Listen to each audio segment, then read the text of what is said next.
Bonjour tout le monde, je vous souhaite la bienvenue pour une deuxième fois dans le coin du modeleur. Aujourd'hui, rubrique possession, acquisition de l'imprimante 3D.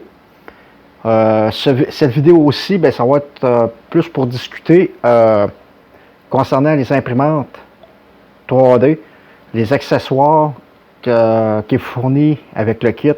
Vous avez aussi toutes les affaires de base, filaments pour les nouveaux qui rentrent, qui fait de l'impression 3D pour la première fois. Vous allez avoir des accessoires qui vont être utiles, des outils. Et c'est pas mal le sujet d'aujourd'hui comme première rubrique sur ma chaîne YouTube. Sans plus attendre, on va commencer à faire la présentation de l'imprimante 3D, le Creality 3X. Donc, voici l'imprimante Creality Ender 3X. Pourquoi le X? C'est parce que cette imprimante-là vient avec une plaque chauffante en vitre.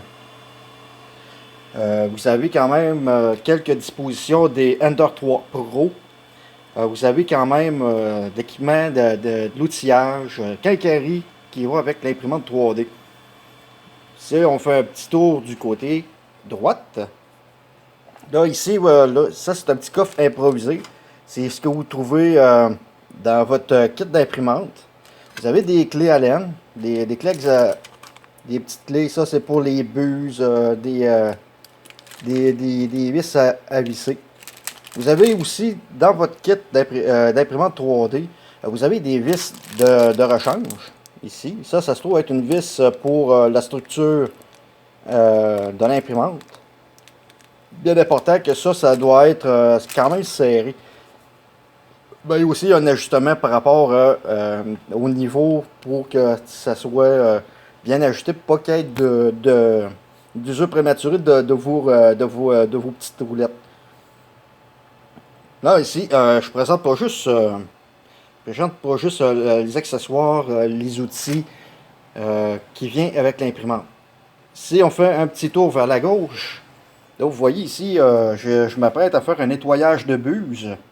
Vous direz que je suis en train de le nettoyer à l'acétone pour au moins faire sécher le plastique qui est dedans. Mais j'ai passé une commande pour avoir du fil de nettoyage qui fait penser à un fil plastique, mais c'est fait pour nettoyer et lubrifier la buse après une impression. Puis on dit après la description qu'on peut faire ça entre deux couleurs de fil. Ici, dans le kit Ender 3X, vous avez des buses de 5 grosseurs différentes. Vous avez le 0.3 mm, le 0.4 mm, 0.5, 0.6 et 0.8. Tout dépendant de la grosseur que vous faites pour l'impression, si vous faites des couches épaisses ou si vous voulez faire quelque chose de fin, afin de ne pas avoir quelque chose qui paraît pas trop, mais facile à travailler pour la finition. Je vous recommanderais peut-être une buse plus petite, mais si vous faites quelque chose de grossier, vous prenez une buse d'une grosseur différente. Donc, pour ce qui est de outillage de base, les outils qui viennent avec le kit, et quand même avec comment je peux dire, la quincaillerie pour l'imprimante, je vous suggère fortement peut-être de vous munir un kit de limes, des petites limes, parce que vous allez avoir peut-être une finition pour enlever les barvages, plutôt enlever les arêtes coupantes. Et c'est toujours pratique, surtout s'il y a des places que ça doit être limé. Du papier sablé aussi pour faire la finition. Vous avez un pied à coulisse, ou en anglais un galloper, pour mesurer l'épaisseur de vos pièces et la profondeur des trous qui s'y trouvent dedans. Toujours un petit mousse ici, mais un petit couteau exacto ou scalpel qui est pratique pour couper vos supports. Ici, j'ai de la colle pour coller les pièces. De la colle qui est spécialement faite pour le plastique ABS et PLA. Ici, vous avez deux cols, deux adhésifs pour la plaque chauffante pour fixer la pièce pendant l'impression. Un petit Dremel ici, toujours pratique pour affiner les arêtes. Et vous avez aussi, ça c'est tout dépendant de ce que vous faites comme projet, de l'acétone pour faire de la finition ou pour faire vous-même votre colle pour l'ABS. Ceci étant dit, ça c'est l'outillage pour l'impression 3D. C'est ce que je vous recommande. Là ici, j'ai quelque chose de particulier. J'ai un cabinet d'impression. Le pourquoi, c'est ça protège la pièce pendant l'impression de recevoir de la poussière dessus. Et aussi, mais, comme je travaille avec de l'ABS, ça prend un cabinet pour concentrer la chaleur dedans pour qu'il y ait une température constante. Sinon, l'ABS ne pourra pas se fusionner entre les couches. Là, vous remarquez d'ailleurs qu'il y a eu quelques petites modifications sur cette imprimante-là. J'ai eu un problématique il y a quelques semaines par rapport à la chaleur, justement à cause du cabinet. J'ai dû changer le dispositif d'alimentation du fil plastique et le tuyau. Le tuyau, dans les deux cas, c'est pour contrer les effets de la chaleur. Parce que quand la chaleur est concentrée, ce dispositif-là vient en plastique à l'origine. Le plastique va se dilater avec la chaleur et vous allez avoir une mauvaise surprise avec un tube qui va décrocher. Juste un petit fait cocasse comme ça. Pour une impression 3D que j'ai fait récemment, le tube a décroché et le fil s'est déroulé presque à moitié sur un rouleau de 1 kg. Maintenant, je vais vous présenter les fils que vous pouvez utiliser, surtout avec l'imprimante Creality. J'oubliais, je vais vous montrer aussi quelques composantes là, pour vous familiariser avec votre imprimante. Peu importe la marque que vous avez, ça ressemble un petit peu à la même affaire, sauf que la disposition n'est pas pareille d'une marque à l'autre. Là, si vous voyez, vous avez le cadre de l'imprimante 3D. Bien important que ce soit serré parce qu'avec l'imprimante 3D, peut produire quelques vibrations pendant qu'il se déplace. Là, vous avez des petits moteurs ici. Vous en avez un qui est complètement en arrière. Et vous avez l'extrudeur ici. Vous avez l'alimentation de fil. Vous avez 4 moteurs au total là-dedans. Vous avez la carte mère de l'imprimante 3D. Et vous avez le panneau de contrôle avec un petit dial dessus. C'est à partir de là que vous faites vos ajustements. Comme là, c'est surexposé, vous ne le verrez pas comme ça.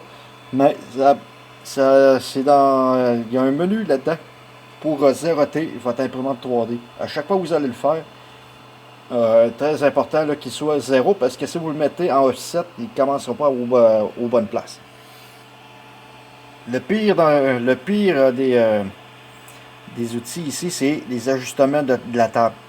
C'est assez compliqué, mais on va voir ça quand on va s'apprêter à faire une impression 3D. Mais toujours important de l'ajuster une fois de temps en temps parce que ça pourrait se déplacer avec la vibration. C'est comme on utilise une feuille de papier ordinaire. Puis à partir avec l'épaisseur de cette feuille-là, pour vous ajuster aux molettes qui est ici. Vous passez votre extrudeur sur les emplacements qui ont les vis. Puis vous ajustez en conséquence les molettes pour que la bulle se frotte légèrement la feuille. Pour être sûr que votre plastique colle sur le plateau. Là aussi, là j'ai un thermomètre intérieur-extérieur ici avec le taux d'humidité. Pour ce qui a trait avec les fils que vous allez acheter, très important de vérifier parce que certains fils absorbent l'humidité et ce thermomètre-là va vous aider à vous situer un peu avec la température interne si vous avez un cabinet comme j'ai.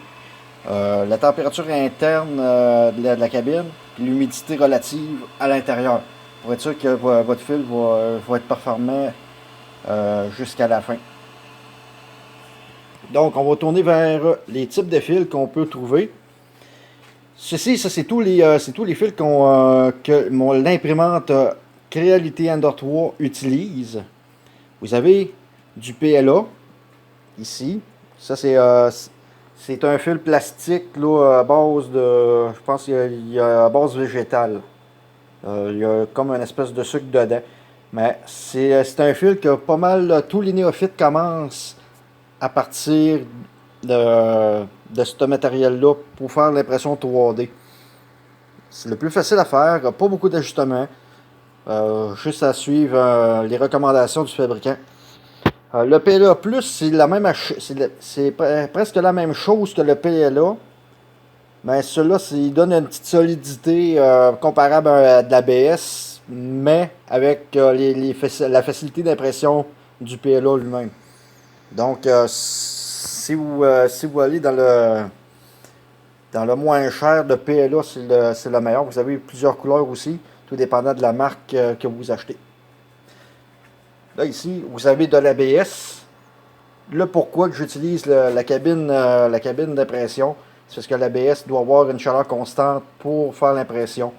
Pour pas que les couches décollent entre eux là, pendant le travail. En gardant une chaleur là, toujours constante, la pièce va comme mieux durcir, s'adapter, fusionner avec les couches précédentes afin d'avoir une bonne solidité. Le PVA. Le PVA, ben ça c'est vraiment optionnel, mais je pourrais dire c'est peut-être idéal si vous avez une buse double qui fait deux rouleaux à la fois, qui est programmable directement sur l'imprimante.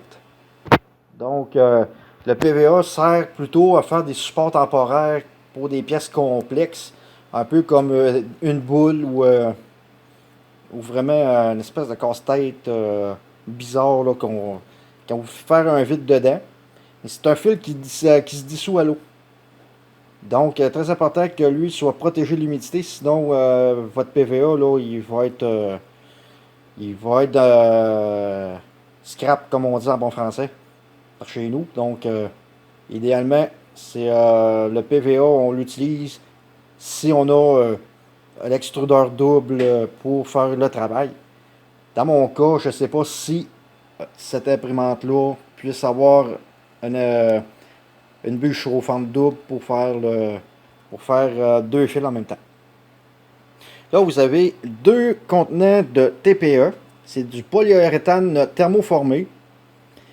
La différence, vous allez voir que la différence entre les deux, c'est le numéro. Vous avez le 95A et le 96A.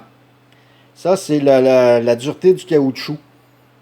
Là, d'après ce que je peux croire par rapport à ce grade-là, c'est, mettons que ce serait plutôt utile pour faire des joints, des affaires comme ça, ou encore des pièces de figurines. Plus le chiffre est bas, plus le caoutchouc est mou.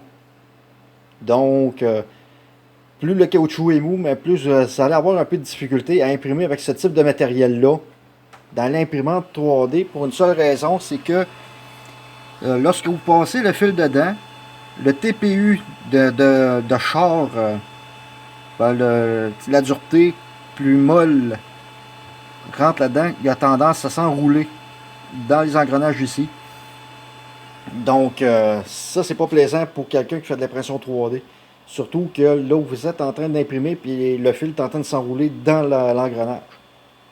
Donc vérifiez quand même ce que vous achetez en termes de filament. Donc, mon imprimante, c'est un FDM. Donc, ça prend des filaments pour faire le travail. Et je vous recommande fortement aussi de commencer par le PLA. C'est plus facile, ça va être plus facile à contrôler, à configurer l'imprimante 3D pour faire la pièce. Donc, c'est pas mal le gros titre en ce qui concerne pour les débutants. Le PLA, c'est le meilleur fil pour commencer. J'ai déjà d'expérience, j'ai commencé avec du PLA pour une pièce pour tester. Le PLA Plus, lui, je m'en ai servi pour faire un projet de phaser en ayant une solidité au travers de ça. Le PLA lui-même, côté impact, ne sera pas aussi solide que le PLA+. L'ABS, tout dépendant de la marque, il y en a qui ressortent... il y a une odeur qui se fait, une odeur chimique, odeur de pétrole. Mais celui-là, celui que j'ai, aucune odeur. Mais si vous allez avec ce type d'ABS qui est ici, là, c'est des rouleaux de 5 mètres, qui est vraiment décevant pour faire un projet. C'est pas... il n'y a pas beaucoup de fils, puis on peut faire juste des petites choses avec. Et surtout avec un projet de petit bateau que j'ai dû couper sur beaucoup de choses. Donc, la question, c'est quand vous avez assez de fils, vous pouvez faire le projet de A à Z avec un remplissage, tandis que quand vous n'avez pas assez de fils, vous êtes obligé de couper sur la préparation de la surface et le remplissage. Ici, nous avons un séchoir à fil. Certains projets, certains fils demandent que le fil soit séché avant de faire l'impression 3D. Étant donné que les fils ils ont tendance à absorber l'humidité, ce fil-là sert à justement sécher le fil, l'assécher afin d'enlever l'humidité dedans. Mais la disposition, si je n'avais pas le cabinet, je l'aurais utilisé pendant les impressions. Mais moi, vu que j'utilise l'ABS, le cabinet, il est toujours de mise pour tel projet. Là, vous voyez un peu la vue d'ensemble de ce que vous avez besoin, mais à la base, je vous dirais que vous avez votre kit de quincaillerie. Vous avez des clés Allen. Vous avez même un tournevis ici pour certaines parties de l'imprimante. Et je vous conseille aussi, si vous avez un extrudeur de type 8, comment qu'il l'appelle, le MK8. Ça, c'est le nom qu'il donne pour le type de buse que l'Ender 3 utilise. Je vous conseille de prendre une clé 1/4 pour enlever la buse parce que vous savez qu'il y a des clés comme ça, ça use très vite si vous le serrez un peu trop, et vous pouvez le stripper aussi. Donc, si vous ne voulez pas stripper une buse, si vous voulez le changer, ben idéalement, prenez une clé ordinaire. Donc, c'est pas mal ça. Pour un bon modeleur, le pied à coulisse, il est toujours pratique pour mesurer la pièce, l'épaisseur de la pièce. Surtout si vous faites comme par exemple ceci, qui est une buse d'aspirateur que j'ai fait, spécialement que j'ai conçu pour faire l'aspiration dans les sacs Ziploc. En parlant de sacs Ziploc, j'ai oublié de vous mentionner pour ce qui concerne les contenants ici. Les contenants, ces contenants-là sont très pratiques versus les sacs Ziploc. Eux autres, ces contenants-là, ce qui est pratique, c'est que vous pouvez faire un vide dedans. Vous avez comme des inserts ici pour une pompe. Et tout ce que vous avez à faire, vous placez la pompe dessus, vous aspirez l'air. Là, vous voyez, là, il est hermétique. C'est des plats hermétiques qui est conçu justement qu'il n'y ait pas d'air, qu'il n'y ait pas d'humidité, surtout que l'humidité se concentre dans l'air. L'humidité se retrouve là-dedans. Mais si c'est pas fermé adéquatement. Et en plus de ça, ben, on utilise aussi des sachets de silicate, comme vous voyez ici, là. La silicate, c'est quand même, ça absorbe l'humidité. Puis on conseille qu'après un certain temps, de le mettre dans le séchoir à fil pour sécher les perles de silicate pour enlever l'humidité dedans pour pouvoir le réutiliser plus tard. C'est bien pratique. Et en plus de ça, ce séchoir-là vient à 2 étages. Ce qui veut dire que je peux faire sécher 2 fils à la fois. Étant donné que je n'ai pas un extrudeur double, je n'utilise qu'un seul plateau pour ça. Donc, les plats ici, c'est un must que je pourrais vous dire pour conserver vos fils sans que ça désagrège le fil avant l'impression. Car quand vous commandez des fils, ils vous fournissent toujours des sacs Ziploc qui vont avec et de la silicate. Donc, C'est un peu plus difficile de, je dirais, d'enlever l'air d'un sac Ziploc. En plus que j'ai fait l'abus spécialement conçu pour ça. Pour enlever l'air dans les Ziploc, mettons que côté efficacité, c'est pas très bon, mais je vous recommande fortement ces plats-là. Toujours, toujours, toujours pratique. Ah, il y a aussi des guenilles. Parce qu'à un moment donné, lorsque vous allez utiliser ce genre de colle, l'adhésif ABS pour le plateau, ben, vous allez avoir besoin de nettoyer votre plateau, surtout si vous êtes avec un plateau en verre comme ça, ou encore un plateau qui est en fibre laminée. Tu sais, vous voyez là, ça transmet beaucoup la chaleur, mais un peu plus difficile à décoller avec de la colle.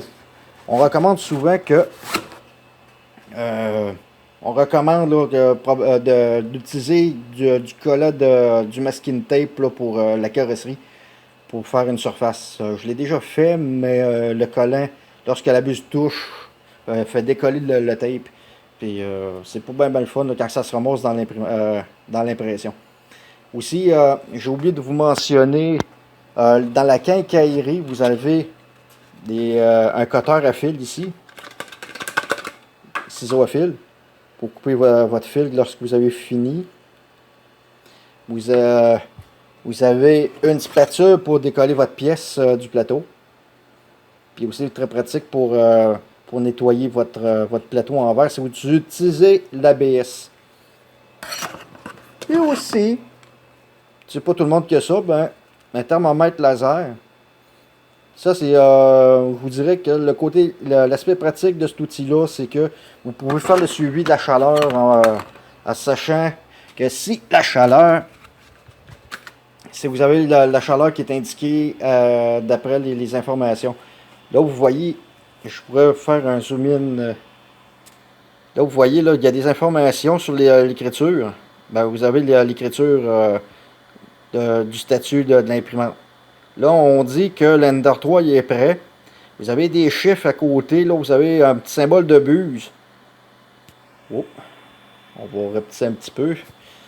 Vous avez des chiffres en bas des icônes. Ça, c'est la température ambiante de la pièce. Et le chiffre d'en haut, c'est la température configurée. C'est pas dur, mais je vous dirais que c'est toujours pratique d'avoir le suivi de la température. Mais vous allez voir que vous allez comprendre assez vite. Vous avez un petit icône, là, une espèce de croix en haut à droite. Ça, c'est l'activité du ventilateur. Parce que vous avez deux ventilateurs sur l'élément chauffant. Vous avez un qui refroidit la buse. Et vous avez un ventilateur pour refroidir le fil. Mais ce ventilateur-là, par contre, ça c'est le ventilateur pour refroidir la 4 mètres. Donc, c'est les deux ventilateurs qui vont être en action pendant une impression 3D. Donc, lui, il va refroidir la buse. Et celui-là, il va refroidir la pièce. Et certains fils vont vous demander de mettre la ventilation de refroidissement à 0 pour que la pièce puisse fusionner adéquatement en incluant la température qui se trouve. Mais comme je vous disais, vous n'avez pas besoin de... Si vous faites de l'ABS, c'est sûr que le cabinet d'impression, je le recommande. Mais si vous faites juste du PLA, vous n'avez pas besoin de ça. Vous n'avez pas vraiment besoin de ça, sauf si vous êtes très pointu sur la poussière. Si vous êtes un peu méticuleux, que vous êtes perfectionniste comme moi, cet abri-là, il ne fait pas juste pour l'ABS, il protège aussi de la poussière de l'environnement qu'on se trouve. Donc, ça fait le tour. Donc, une guenille. J'ai oublié de vous mentionner. Une guenille pour nettoyer votre plateau en verre. Du nettoyant à vitre. Que ce soit Windex, Bonami. Vous mettez ça sur votre plateau pour le nettoyer.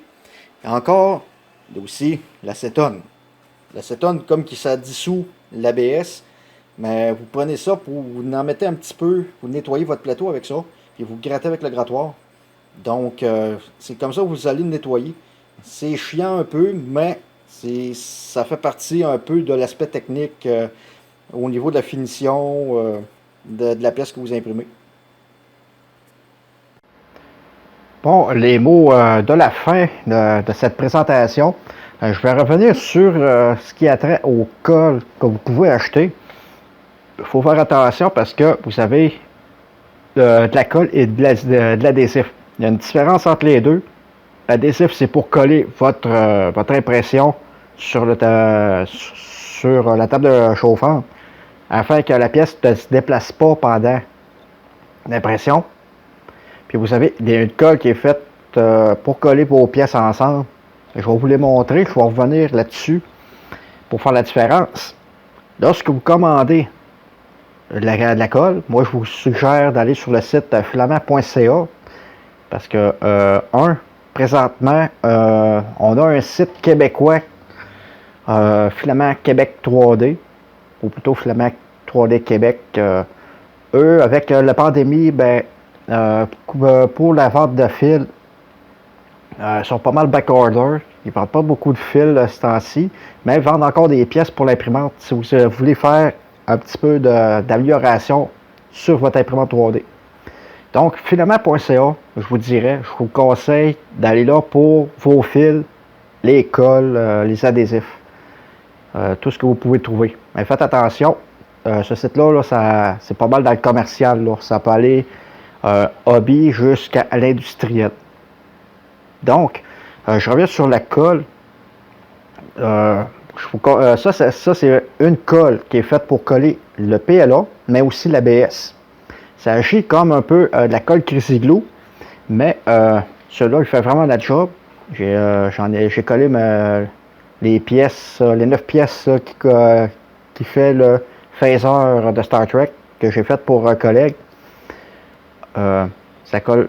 Puis même aussi, j'ai été étonné qu'il ne fait pas juste du PLA. Ça fait la job. Là. Ça fait vraiment fusionner les deux pièces ensemble. Puis contrairement à la colle Crazy Glue ou du Loctite, vous n'avez pas besoin d'humecter les deux parties pour que la colle pogne. Donc, celui-là, c'est vraiment une colle qui est faite pour le plastique, que ce soit ABS ou PLA. Vous avez ça, ce n'est pas de la colle, c'est de l'adhésif.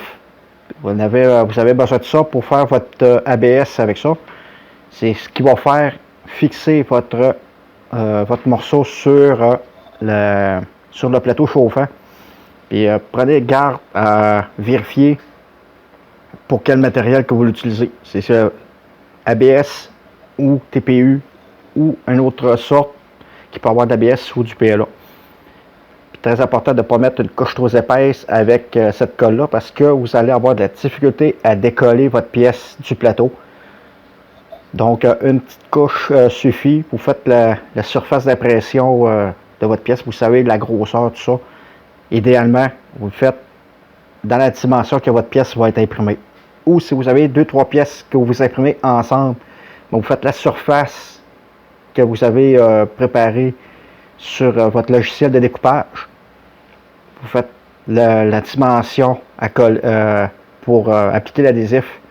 Puis le tour est joué. Puis, faites pas juste comme si vous faites la peinture, vous faites étendre pour être sûr que ce soit une mince couche pour avoir une facilité de le décoller. Et aussi, vous avez la colle pour le TPU, pour l'utiliser pas à autre chose que le TPU ou TPE. En plus, on vous indique que les températures de plateau pour que la colle soit efficace. Bon, j'ai dit encore colle, mais c'est un adhésif. C'est dans les deux cas, l'ABS et le TPU, TPE, vous prenez des adhésifs pour coller votre pièce dessus. Donc, ceci étant dit, ça termine ma présentation d'aujourd'hui. La prise en main pour l'imprimante, les accessoires qui viennent avec le kit, les fils à la base que vous allez utiliser. Je vais revenir toujours au commencer. Commencez toujours par le PLA, qui va être plus facile à débuter. Et si vous vous lancez là-dedans, là, vous commandez vos fils au fur et à mesure. Et je vous recommande peut-être d'utiliser des couleurs neutres, que ce soit gris, que ce soit blanc ou noir. Parce que Si vous faites des pièces avec un rouleau de couleur, ça va plus être difficile si vous avez à peinturer dessus. Vous allez avoir un fond et le fond va peut-être paraître à la surface. Donc, idéalement, couleur neutre pour si vous avez des pièces à peinturer plus tard. Donc, ceci termine ma vidéo. Vous pouvez aimer ma vidéo. Vous pouvez même vous abonner à la chaîne Le Coin du Modeleur. Ça va faire plaisir de voir vos commentaires. Et, très important, commentaires positifs et constructifs pour les visionneurs. Donc, sur ça, je vous souhaite une bonne journée. Et prochaine vidéo, on va commencer par les outils logiciels, soit pour le dessin technique pour monter votre pièce, le logiciel de découpage pour préparer le script d'impression 3D, et aussi le logiciel qui est axé dans l'artistique animation, que parmi vous, si vous faites des figurines, ce serait le logiciel qui serait pratique pour vous. Étant donné que ça risque de durer un peu plus longtemps, je ne peux pas aborder les 3 logiciels. On a plusieurs logiciels de dessin technique, mais je vais vous recommander ceux-là qui sont gratuits, qui n'est pas trop difficile à utiliser. Je vais vous recommander 2 qui est plus facile. Si vous avez les moyens de vous payer un logiciel de 150 $ et plus dans un logiciel professionnel comme Fusion 360 ou encore SolidWorks, vous allez avoir beaucoup de sous à payer pour ce genre de logiciel-là, mais c'est quand même du professionnel. Pour ce qui est de l'imprimante 3D, les logiciels de découpage, vous pouvez en trouver des gratuits que peut-être vous allez être à l'aise avec quelques-uns, ou encore vous prenez celui qui vient avec votre imprimante. Et le dernier logiciel qui peut être à explorer, à découvrir et travailler avec pour les artisans, ceux qui aiment faire des figurines, des dessins, à partir de dessins, des animés, tout ça. Je vais vous présenter le logiciel cross-platform qu'on appelle Blender.